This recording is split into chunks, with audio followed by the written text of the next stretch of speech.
know I quit drinking. I quit too. When? A month ago. Joe Rogan, the world's biggest podcaster who has influence over hundreds of millions of people, just casually slid into a conversation with Ron White that he's now living an alcohol-free lifestyle. Yeah, I think I'm done for no reason other than it's not good for you. Days after were just too rough. And I'm like, what kind of a moron who takes so good care of his body is poisoning himself a couple of days a week for fun? So if you don't know me, my story is a bit more on the addiction side, but I also love sharing stories of people like Joe Rogan who are successful, fit, social, all of that stuff, but still have a desire to quit alcohol. I think he just came to this realization that if he's going to do all of these things, why would he not do this? And Rogan has even admitted that he only drinks a couple times a week. And when he does, he just has a couple drinks. Now, if you watch the podcast, I've seen him get sloshed a few times. So I'm not sure how true that is, but that's his claim. So for the sake of this example, let's say that Rogan's drinking 1 to 2 drinks every night. We'll kind of find the middle ground there. Now, if you're hearing this and you're not familiar with what alcohol does to you, this might be a little shocking. Just 1 to 2 drinks per night can age your brain up to 2 years. So I'm 32. If I'm drinking every night, my brain's at 34. I actually don't know if that's a bad thing or not.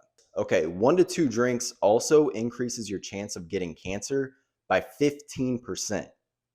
Pretty significant. And here's one that truly speaks to me. So when I was drinking like at least a bottle of wine every night, if not a couple beers after that.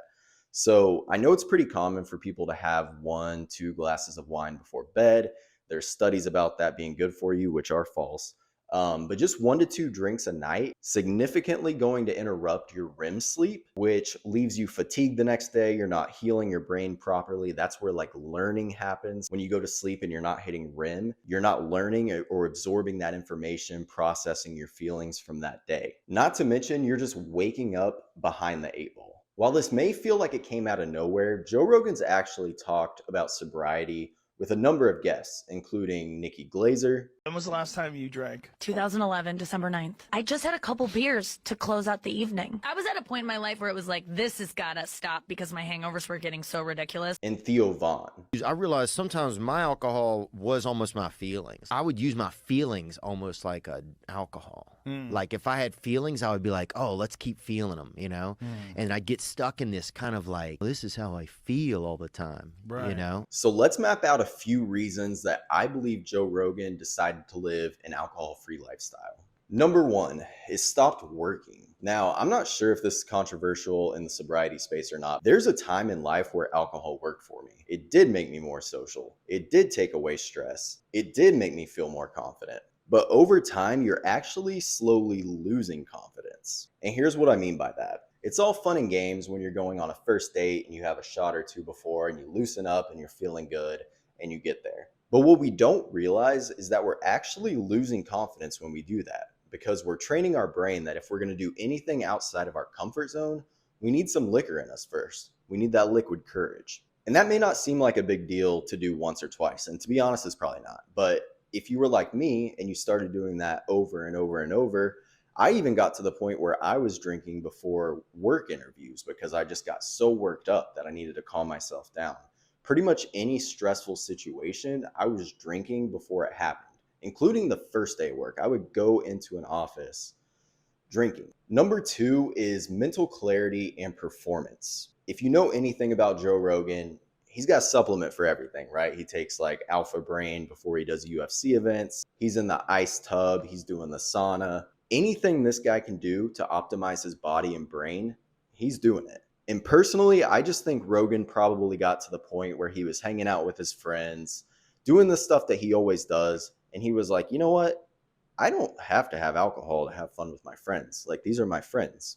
If I can't, like, surely I can have fun without alcohol. And I'm assuming that thought came from a few mornings where he was waking up, feeling tired, not motivated, not wanting to go to the gym. And he could probably trace that back to the nights that he was drinking, even if just a couple drinks. Number 3, discipline. Again, Rogan is one of the most disciplined people that I'm aware of, besides Goggins. Who's going to carry the boats? For me, I know that when I'm sober, I am 10 times more disciplined than when I'm in drinking phases. And there's a lot of reasoning behind that. When I'm drinking, the only thing that I want to do is get to the end of the day so that I can drink. Everything else is more just like a checklist. Like I went to work, I walked the dog, I made dinner, now I can drink. But when I'm sober, it's more like I want to do this. I want to work out and feel good. I want to create this video and connect with other people and share my thoughts. I want to go spend time with my dog. So while discipline may sound like, oh, I'm leveling up, and you are, it's more that you want to do those things versus it feels like a massive chore before you can start drinking. And number 4, focus and energy. Rogan does 3.5-hour podcasts. And I don't know about you, but talking to a stranger for 3.5 hours straight sounds exhausting. And I can't even begin to imagine doing it hungover. Not to mention that's not the only thing he's doing. He's doing stand-up comedy. He's writing. He's hunting. He's doing jujitsu. All of these things that I just said sound like literal hell to do hungover. In conclusion, I just think it's really cool to see someone like Joe Rogan, who has money, freedom, fame, seems to be living a very successful life, be like, hey, I want to feel better. I want to live better. I want to do things better in my life and be proud of who I am and ditch alcohol. And I really don't think that this is coming down to like, oh my God, alcohol is the worst thing in the world. I think for Rogan, this was simply a decision of, I feel better when I don't do this. And I'm not going to let society or anybody else think for me. I've just realized over time that I feel better when I don't do this. And that's what I'm going to do.